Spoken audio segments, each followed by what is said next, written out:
Let's go to diplomatic editor James Bay. Was at the United Nations. James, after saying very little to reassure Ukraine in his official speech earlier. At the UNGA, Trump now seems to have made quite a significant about turn, backing away from Russia and saying that Ukraine can win the war with the EU support. What do you make of this? Music. This is the most significant change in Donald Trump's position since the start of the war in Ukraine. Even during the campaign, he was questioning President Zelensky. He was questioning the Ukrainian government, saying that they may have been to blame for the invasion that took place 3 and January 2nd, years ago. Now he's saying in a post on his Truth social platform that Ukraine should be able to take back all of its territory, saying that Russia is, in his view, probably a paper tiger. In the last few minutes, we saw President Trump head into the Security Council area through that door a short time ago. And President Zelensky, they're actually going to 2 separate meetings. President Trump, one about Gaza. I'll tell you about that in a minute. President Zelensky to a open meeting of the UN Security Council, which is happening now to discuss the situation in Ukraine. Marco Rubio, the Secretary of State of the US, will also be speaking in that meeting. So perhaps in the next hour or so, we'll get clear details of exactly what the new U.S. policy is and why they've decided to change this policy. I can tell you, when the news came through on Truth Social, it happened that foreign ministers and ambassadors of the EU, some other Western countries were all gathered here to talk about Ukraine to reporters to read a statement to reporters. They were poring over their phones, reading every single word of that Truth Social post from President Trump. They were very, very surprised. They told me even close allies of the U.S. did not know that this change was coming.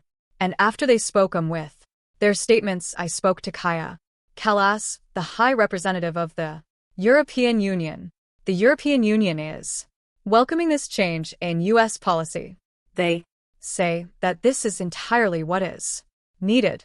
So, a very positive response from the European Union to what is a 180-degree change from the Trump administration in terms of its policy on Ukraine.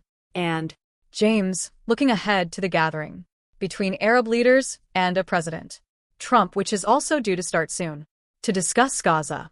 Given some of the speeches we've heard today at the UNGA, including from the Emir of Qatar, describing Israel as a rogue state, there is clearly deep frustration amongst Arab nations when it comes to Israel and the war in Gaza.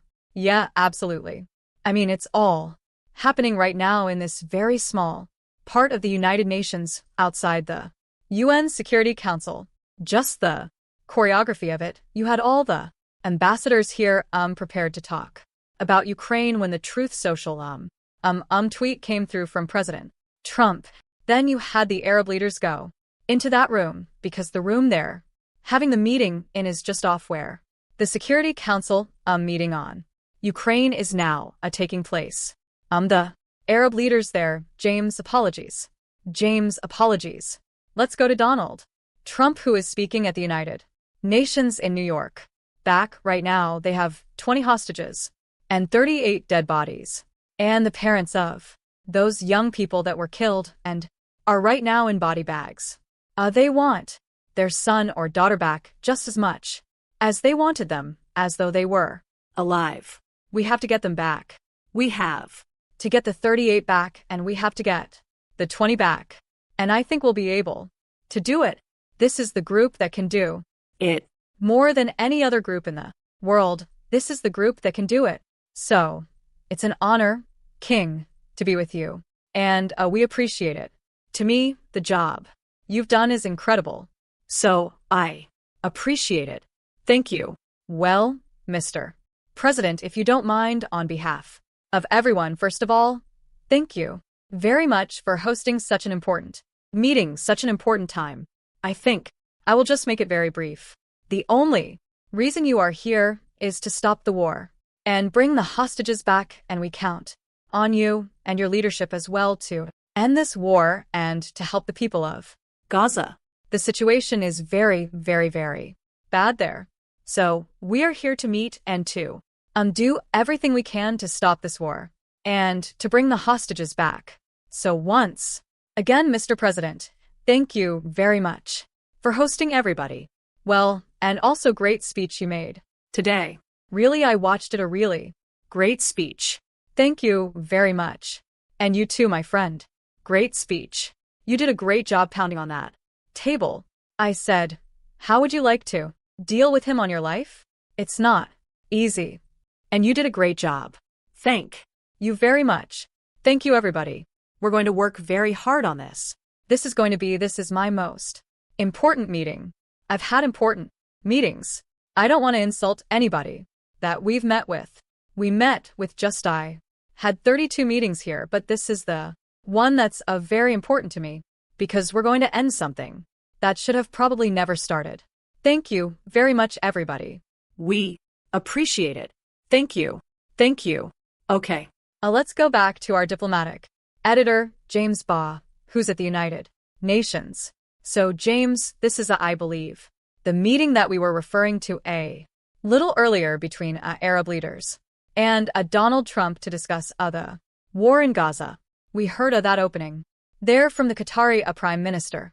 Let's go back to the expectations of this discussion. What do you think is likely to be discussed, and what sort of reception is Donald Trump likely to have from the Arab leaders? Music. Well, they want to get Donald Trump's ear. They want to change his mind on the policy in Gaza. That's why this meeting is taking place. Clearly, the Trump administration have their plans that they want to outline to this Arab and Islamic group. But I think this Arab and Islamic group will say to President Trump, look at the killing. Look at the scale of the death toll. Look at the fact there is famine. And there is a feeling certainly among diplomats here at the UN that sometimes in the White House, President Trump is only getting one side of the story. And by coming here to the United Nations, meeting with these leaders of these countries, including, for example, the Emir of Qatar, who has a good bond with the president, as was clear when we saw the visit of Donald Trump to the Gulf region and to Qatar as well as Saudi Arabia and UAE. They're hoping that they can persuade President Trump to make a change in policy. President Trump, in his speech earlier on to the General Assembly, said it's something he needed to get to soon.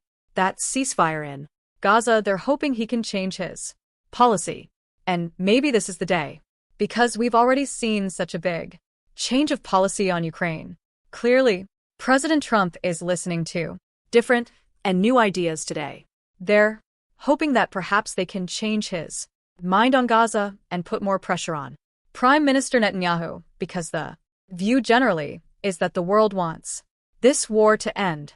The world, as you saw 24 hours ago, is increasingly recognizing a Palestinian state. But the problem is that Israel has one supporter in the UN Security Council, one supporter providing the money, one supporter by providing the weapons. And that supporter is the United States. And so the key thing, the key man, the one man that can change things is Donald Trump. And that's what's going on.